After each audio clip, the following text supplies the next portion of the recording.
Welcome to the Deep Dive. We're digging into some really fascinating material today.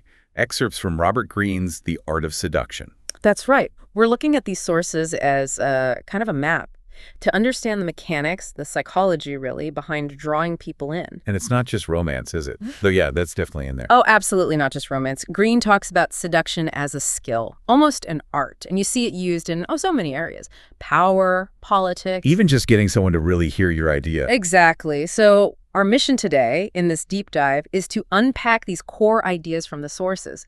Look at the maybe surprising insights. And pull out those really memorable examples, the ones that show what makes someone alluring, how these dynamics actually, work. Yeah, we'll touch on quite a range, historical figures, artists, fictional characters even, because these principles, as the sources lay them out, they seem pretty universal across time, across cultures. Okay, let's dive right in then. Based on these sources, what is seduction? It feels like it's defined as something much deeper than just, say, being charming. It really is. The core idea the source gets at is that seduction isn't about force. It's not about logic. It's about pulling people towards you by stirring up emotions, desires, often stuff they're not even consciously aware of. So it's like creating a sort of heightened reality, almost theatrical? Precisely. It's theatrical. Greene suggests that true seducers aren't rigidly stuck being themselves. They're fluid. They can step into roles. They understand people often crave fantasy, escape, maybe more than just plain reality. That ability to offer something more, something beyond the everyday. Hugely powerful, yes. And then there's the flip side, the anti-seducer. Reading that description, honestly, it just felt awkward. Oh, they're the complete opposite of alluring, aren't they? The source paints them as self-absorbed, deeply insecure, and this is totally unable to read another person's psychology. No self-awareness. None about how they come across. They just pester, they talk endlessly about themselves, they impose their own needs. The source is really blunt here. They repel people because, frankly, there's no pleasure or profit in being around them. Ouch. So, okay, a big takeaway early on seems to be that, yes, there are strategies, tactics, but seduction actually starts somewhere deeper. It really does. It's usually not the specific action that kicks things off. It's your character, the kind of quality you radiate, that initial magnetism. It stirs emotions. It bypasses conscious defenses before you even make a deliberate move. The sources mention these different types, right? The siren, the rake, the dandy, the natural, each one using a distinct core quality. Yes, exactly. Each type is like a different flavor of that initial magnetic pull. The dandy type is really interesting, this idea of defying categories, hinting at freedom. The dandy essentially invents themselves. They play with their image, they challenge norms, sometimes they even blur gender lines. Oscar Wilde is the classic example the source brings up. Right, his persona was the performance. It was his first masterpiece, arriving in America, telling customs he had nothing to declare except my genius. It's about manufacturing this startling image, something outside the box, that hints at a more exciting way to live. It offers a glimpse of freedom others might secretly want. And then the natural. That sounds completely different, almost the opposite. It is, yeah. The natural radiates this childlike charm, spontaneity, maybe an air of innocence or self-reliance. The source isn't saying they're actually immature, but that they've somehow kept or cultivated these qualities. Like Charlie Chaplin's tramp character. Perfect example. That character's sort of pathetic naivete, seeing the world like a child, being physically small.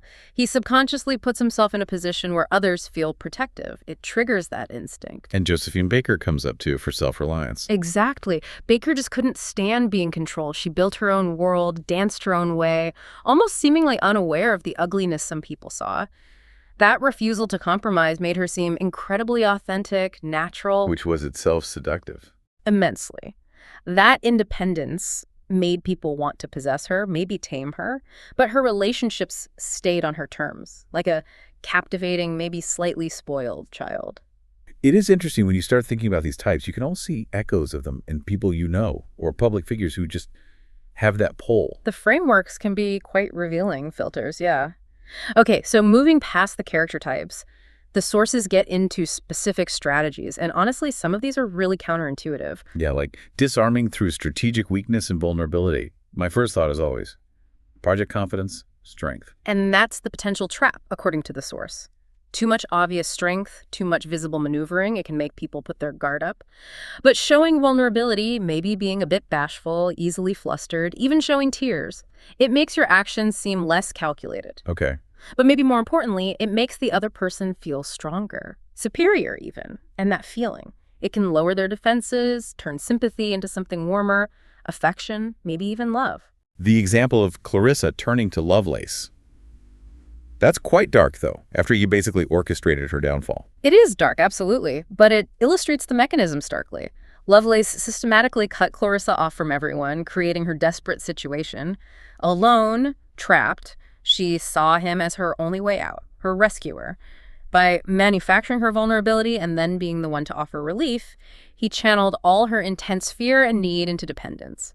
Eventually, a kind of desperate attachment. Wow, okay. Another one that just seems wrong is mixing pleasure with pain. Aren't we always told just be nice? The source argues that being too nice gets boring fast, and it can signal neediness, the more potent approach, injecting some pain. Not necessarily outright cruelty, but creating tension. How? Through things like guilt, insecurity, pushing them away, then pulling them back. A little subtle harshness mixed in with the kindness. The classic hot and cold. Exactly that, like the coquette type. Yang Kuei-fei, the concubine who captivated an emperor. She'd swing between intense affection and sudden, angry accusations over tiny things. Her tears or her anger would send the emperor scrambling to appease her, to win her back. So the lows make the highs feel even better. Exponentially better, that's the idea.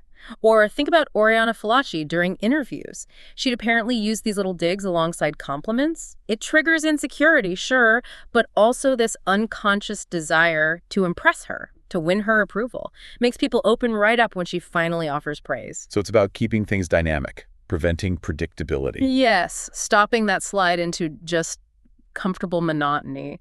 Another strategy the source highlights is creating the perfect illusion. Okay, this sounds like it links back to that theatricality idea we talked about earlier. It definitely does. Look, everyone has secret daydreams, right? Hidden wishes. Seducers, according to Green, tap into those. They make the target believe that through the seducer, they can finally live out those fantasies. It's like Aphrodite promising Helen to Paris. Classic myth. Perfect example. Aphrodite offered him the ultimate prize, the woman he desired most, tapping directly into that deep-seated wish.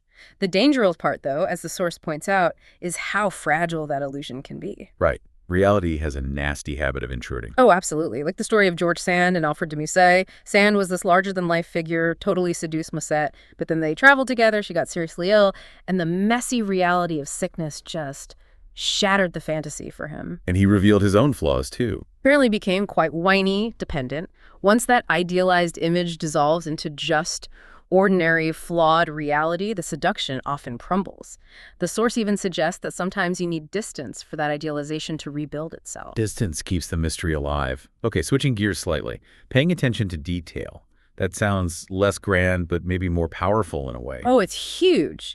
Big, grand gestures can sometimes feel insincere, calculated. Details often feel more personal, more charming. It's about orchestrating the whole environment, appealing to all the senses, sight, sound, smell. Madame de Pompadour was apparently a master at this. Total master. Yeah. She constantly surprised Louis XV. Different costumes, beautiful objects filling her rooms, specific scents, and she could talk about anything. She kept his senses and his mind constantly engaged, never bored. And Pamela Churchill Harriman.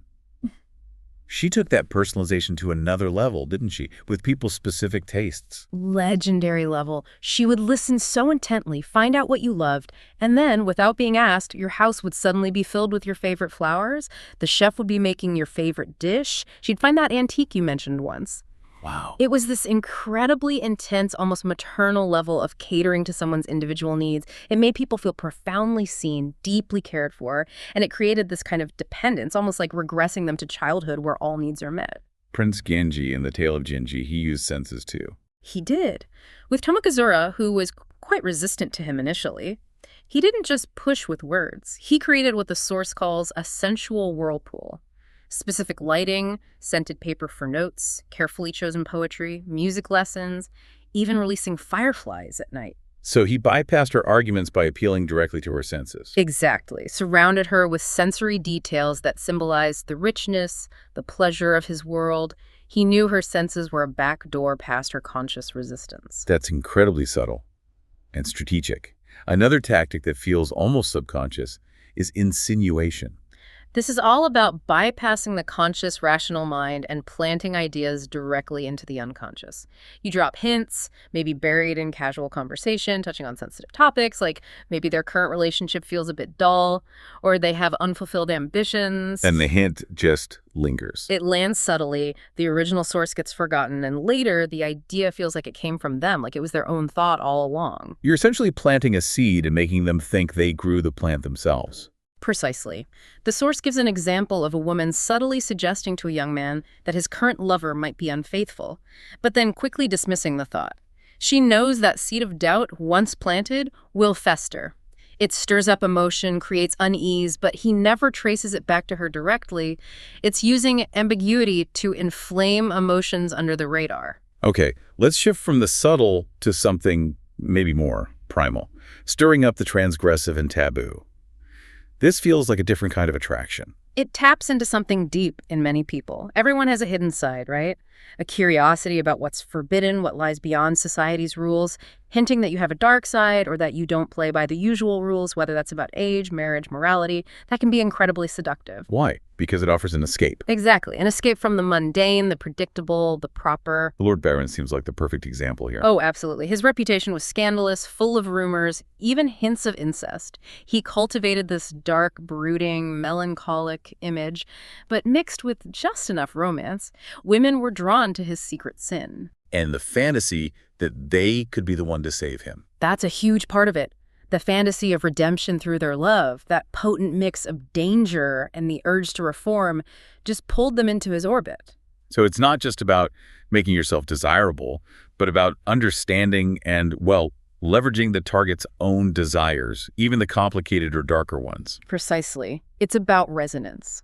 Okay, so once you've maybe established that initial interest, that pull, there's this whole dance of pursuit. And one critical early move Green emphasizes is actually getting the target to make the first move, or at least feel like they are. That feels totally wrong. Wouldn't you just want to overwhelm them with attention? Show how interested you are. That's the classic mistake, according to the source. Too much attention right up front. It screams insecurity.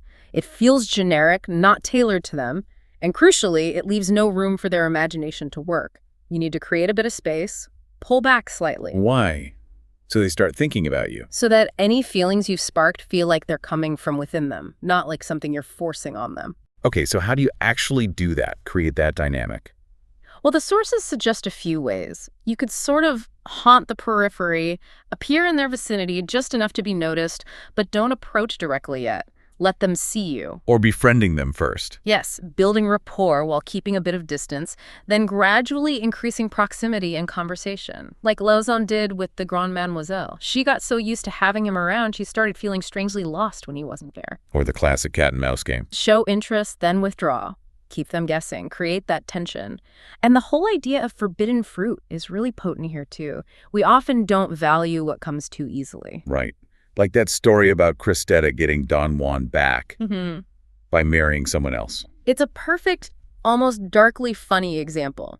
Don Juan was famous for chasing married women precisely because they were forbidding. He gets bored with Cristeta, leaves her. So what does she do? She marries another man. Suddenly she's unavailable, forbidden. Yeah. And boom, she becomes irresistible to Don Juan again. She's now the challenge he craves. Wow. And then there's the triangular structure, making yourself seem desired by others. This plays directly on people's vanity and insecurity. If other people want you, you must be desirable, right? So you create a triangle.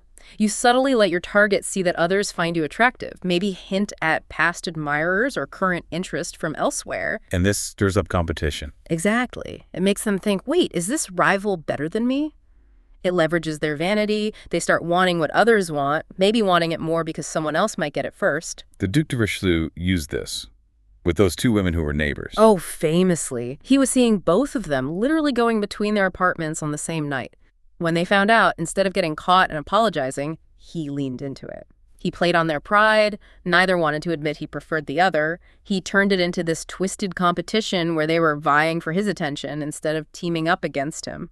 It's incredible how these dynamics, playing hard to get, social proof, you see them everywhere, don't you? Not just romance, marketing, popularity contests, even politics. The underlying psychology is surprisingly consistent.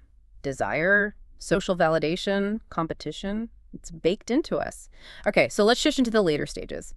Deepening the connection, intensifying things, and then navigating the tricky aftermath. Okay, affecting a regression. Right. That sounds pretty intense, psychologically. It is. The core idea here is tapping into really deep-seated childhood desires, often linked to that primal need for unconditional love, comfort, like the feeling of mother love. If you can position yourself, even subtly, as someone who provides that kind of non-judgmental safety and comfort, you can create this profound, often unconscious dependence. The source uses Juliette Drouet and Victor Hugo as an example. A classic case. Hugo was devastated after a personal tragedy. He had other lovers, sure, but Juliette became his rock. She didn't judge him. She mothered him, comforted him unconditionally, dropped everything if he needed her. And this created dependence. A deep, regressive dependence. The source says when she finally threatened to leave him, he basically broke down, crying like a child who couldn't imagine life without that maternal figure. Now, the source also suggests this doesn't have to be that extreme. Even a hint of unwavering support can tap into that longing for release from adult pressures. Another deepening strategy mentioned is delaying gratification, keeping them in anxious anticipation. Absolutely crucial, according to Green. Giving in too quickly, especially physically, can signal impatience. It makes it seem like it's just about libido, not about them as a person. Delaying the physical climax builds immense psychological tension. It makes the target much more invested in the whole process and the outcome. Kierkegaard is mentioned here. Yeah, the idea of holding back, making the other person wait to teach them about the true power of erotic desire itself, not just quick satisfaction. That frustration makes the final surrender feel so much more significant. And it boosts the target's ego, too. My charms are so powerful, they couldn't resist me any longer. But there's a danger in waiting too long. Yeah. Oh, definitely. A vital caveat. The source warns that waiting too long after you've clearly shown desire can create a different kind of anxiety. Wait, are they actually not interested? Did I imagine it? That kind of hesitation can completely kill the momentum. It's a real balancing act. You have to sense when the tension is peaking, then make your move. Okay, proving yourself. This sounds a bit more straightforward, like performing a brave deed. It sounds simple, but the strategy is about directing intense emotion. A bold act, a self-sacrifice, maybe rescuing the target from some difficulty. It can take all the emotions they're feeling, pity, admiration, gratitude, fear, and channel them. Redirect them into love or deep loyalty. Like Sergei Saltykov with Catherine the Great. Exactly. He wanted her attention. She was isolated at court, so he took calculated risks just to get near her, befriending guards, finding ways to see her, even deliberately diverting her horse during a hunt to show his sympathy for her situation. His daring created a bond. And Count Grammont pulled some kind of stunt. Oh yeah, a really audacious one. The courtesan Marianne Delorme stood him up for another suitor, the Duc de Brissac, claiming she had a headache. Grammont shows up anyway, finds a way inside, sees she's perfectly fine, and then reveals the Duke, patiently waiting outside like a fool. Grammont had told him to wait because she was terribly ill. Wow. Delorme was apparently so amused by Grammont's sheer nerve, his audacity, that she kicked the Duke out and welcomed Grammont in immediately. His bold move won her over. And D'Annunzio, he used his war record. Gabriel D'Annunzio. He started as this decadent writer figure, but then he completely reinvented himself as a decorated war hero in World War I, performing incredibly daring air raids. His bravery, his military exploits turned him into this charismatic national legend after the war. It massively boosted his allure, his influence. Okay, so let's say you've navigated all this, you've maybe won them over, deepened the connection. But then, the aftermath, the sources are pretty clear. Familiarity is the enemy of seduction. It's the great killer, isn't it? Once the target knows you too well, sees all your little everyday flaws, once you become predictable, just real, the fantasy dissolves. You have to actively fight that slide into the mundane. Keep some mystery. Keep an element of idealization alive. Eva Peron's image after her death is used as an example of this, maintaining the ideal. Exactly. After she died, Evita became this almost mythical, saintly figure. Her image was everywhere, but concrete, messy details about her personal life faded or became harder to pin down. By becoming somewhat elusive, even in death, She allowed people's fantasies about her to solidify. She became the untouchable Saint Evita, free from the taint of familiarity, as the source puts it. And Duke Ellington. Yeah. He used theatricality to manage the end of affairs. Yeah, he treated his many relationships almost like little performances. When one ended, he wouldn't just let it fizzle out awkwardly. He'd use a theatrical touch, a witty remark, maybe a specific song lyric that referenced their time together, a meaningful gift. It framed the whole affair aesthetically. So it felt special, even in ending. Made it feel like a heightened artistic moment in the woman's life, not just some sordid fling. This apparently made it easier for them to remember it fondly, maybe even return later, because the fantasy wasn't totally punctured by messy reality. Which kind of brings us back around to the star type. Yes, the star really embodies this struggle against familiarity. They are deliberately elusive, a bit of a cipher, a careful mix of real and unreal.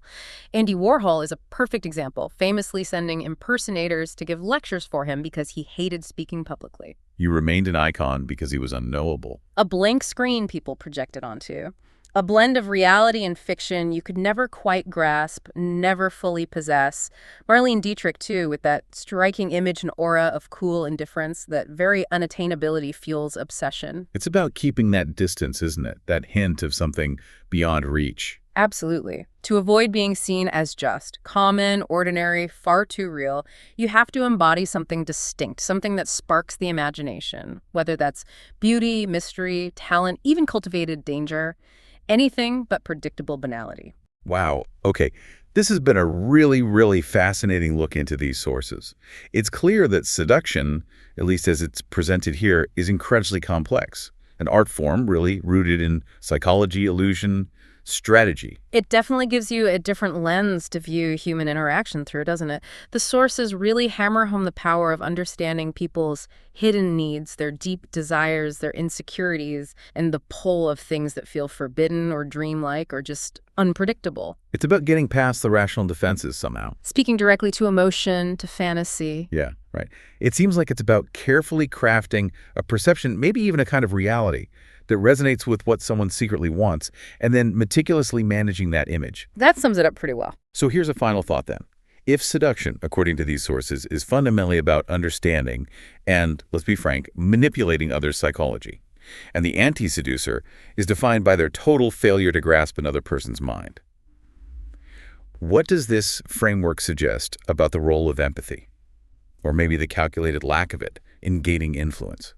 Where do you, listening now, see these dynamics, the charm, the strategic vulnerability, the created illusions, the calculated pursuit playing out, maybe in your own interactions, or just more broadly in the world around you? Think about advertising, leadership, even friendships. Definitely something to chew on as you go about your day.